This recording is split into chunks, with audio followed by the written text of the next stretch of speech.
So you have to deliver a business presentation and you've never done it before. So you're wondering, how do I get started?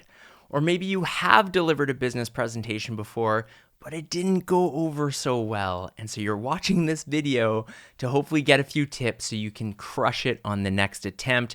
Whatever has brought you here to this video, I want to thank you for coming. My passion is impactful communication. My name is Wade Patterson. Consider subscribing to my channel because I put out a lot of content to help make you ultimately a better communicator. The first thing that's incredibly important to consider when building a business presentation is that you need to know your content. If you're talking to an audience and it's about a subject matter that you know very little about, your audience is going to see right through you. Long gone are the days where we can BS through content. I mean, people have devices in their hands where they can fact check you on the spot.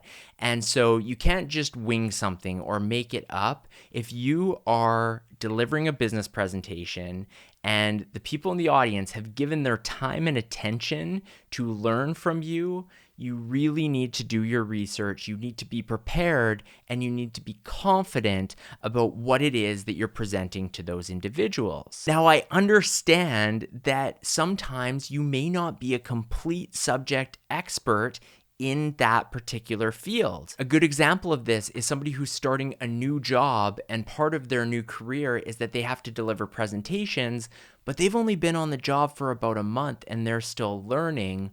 What I would say for this is, one, to be transparent with the audience. Don't try to make them believe that you've been doing this for decades and decades. You can be transparent about the fact that this is a new role, but what I would do is I would bring in your other experience that you have, because clearly if you're giving this presentation, your boss or supervisor has put you there for a reason. They believe that you have the skill set to deliver.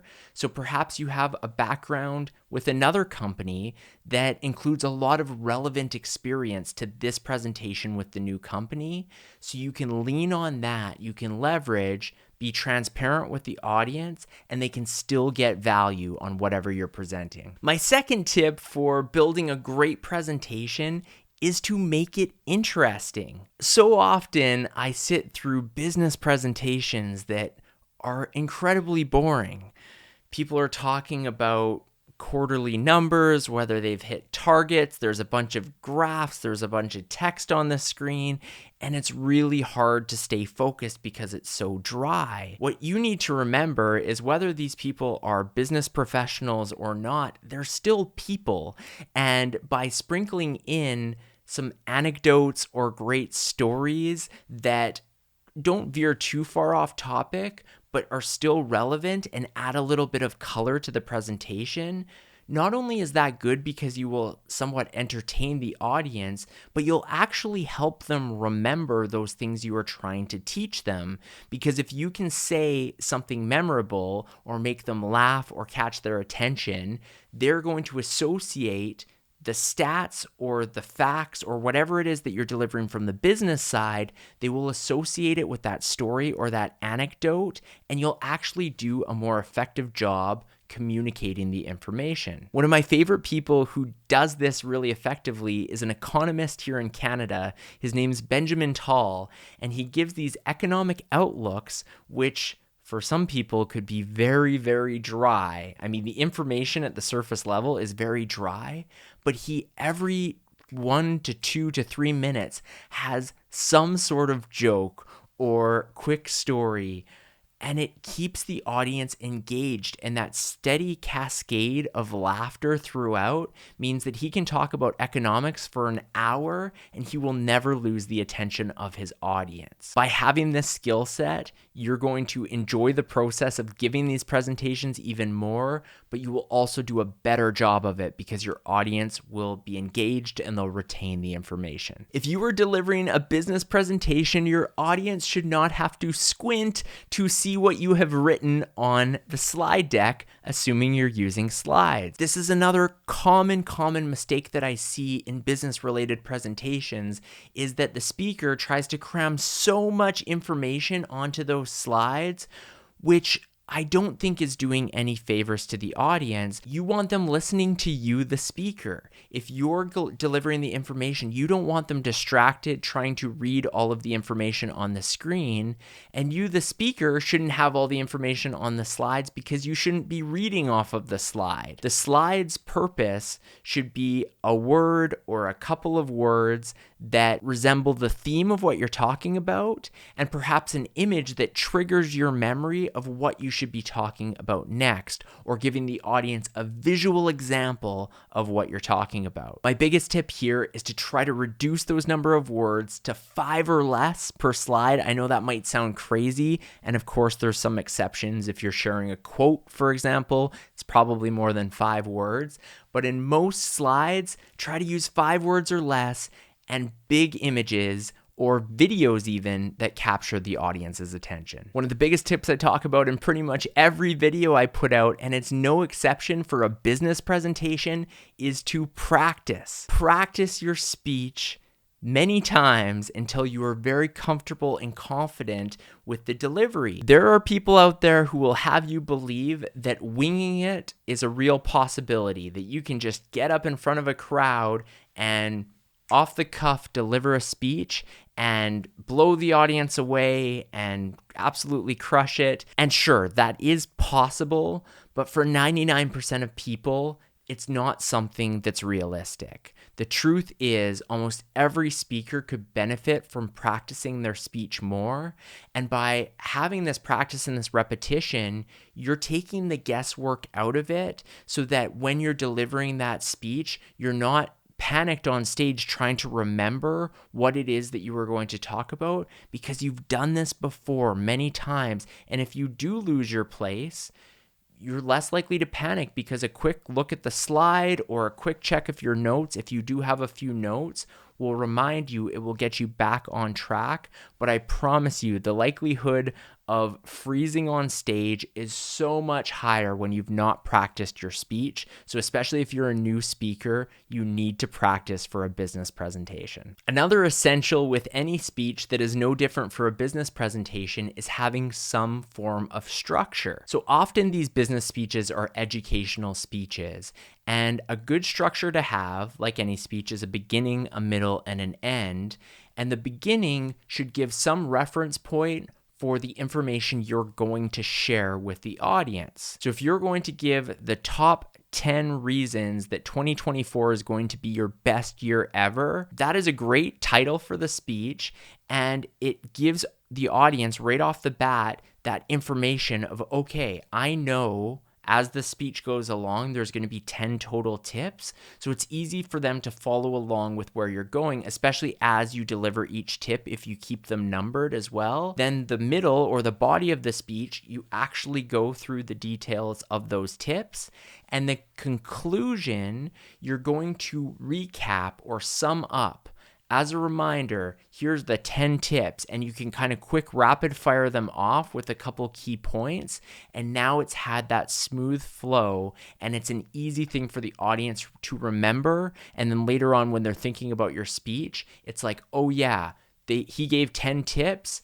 And then they can probably remember several of those tips that you gave. Another style of speech structure that can work is the idea of a speech that comes full circle. Now, this type of speech is a little bit more on the creative side and is often used for personal stories, but it also can work in a business presentation, especially if you're of that creative mind and you don't mind taking a little bit of a risk. An example of how this could work, and bear with me because this might seem like a bit of an extreme example, but let's say you have a story about when you were in 10th grade and you were mowing your lawn. And let's say you went on into a career with Honda building the world's greatest lawnmowers.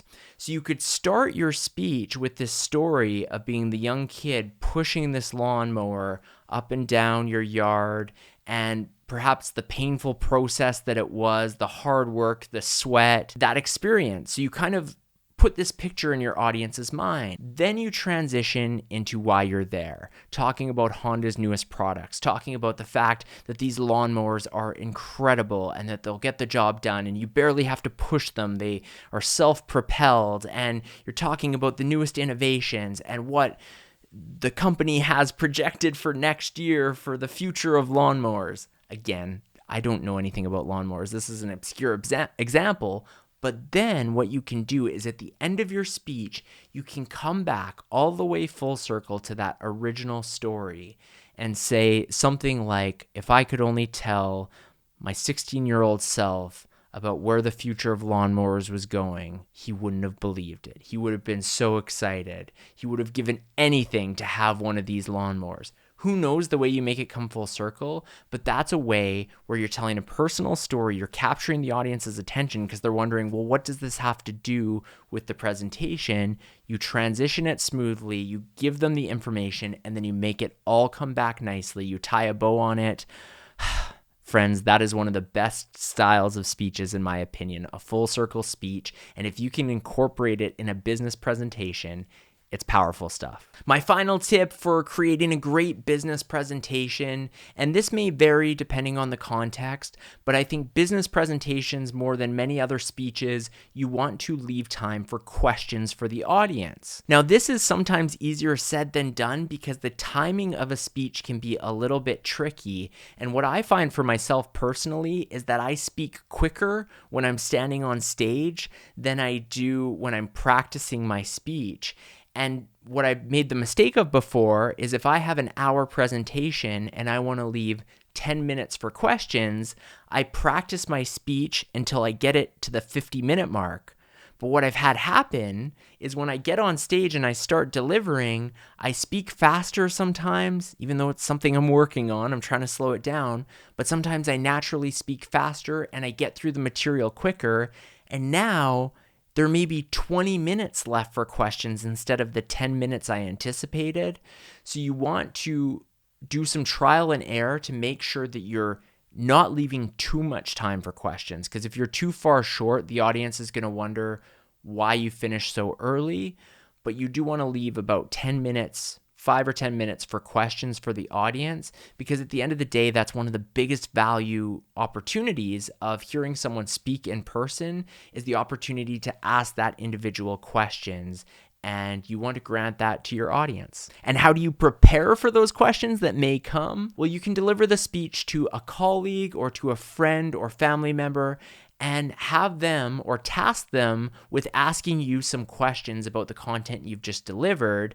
And that will give you a bit of an idea of how to speak on the spot. Think very quickly. Somebody asks you a question, you've got to think on your feet. And if you ever get a question from the audience while delivering a business presentation that is way over your head and you don't know the answer, again, going back to the first tip, don't try to BS them. Don't try to make something up. You can be honest. You can say, hey, you know what? That's a great question. I'm actually not 100% sure, but let's link up after this because I'm going to find out and I'm going to get back to you. Perfectly acceptable answer. Sometimes if it's a smaller group, you can ask other audience members if they happen to know the answer and you can kind of collaborate as a group. But that ability to allow the audience to ask questions and then to do a good job responding is essential to basically crushing your business presentation. I hope that this video on how to create a great business presentation was helpful for you. If you have any questions, fire them down in the comments below. I do my best to respond to people who have questions in my videos. Otherwise, thank you so much for taking the time to watch this video, and please subscribe to my channel. It's people like you who subscribe, turn on notifications that help me grow this thing and inspire me to keep creating this type of video content. So thank you again so much for watching, and I'll catch you on the next video. People are more scared of public speaking than they are of dying. Is it just me, or is that wrong? Hey everyone, my name is Wade Patterson, and I am passionate about impactful communication. My YouTube channel has helped hundreds of thousands of people improve their public speaking skills, and I am thrilled to release my first ever course, which has taken my decade of learning about how to become a better public speaker and boiled it down to this theme of mastering the 5 essentials of public speaking. I know for a fact that if you can dial in these 5 elements and perfect them, you are going to be a phenomenal public speaker, head and shoulders above the rest, just by being aware of these things, by taking the time to digest the information in this course, practice it, and then put it to action through your speeches, you are going to become a better public speaker. As a bonus in this course, I sit down with the world's greatest freestyle rapper, Harry Mack, and one of the greatest keynote speakers in the world, Sean Kanungo, and I get their tips firsthand of what makes them incredible at what they do. If you agree that public speaking definitely should not be scarier than dying, sign up for my course. You won't regret it.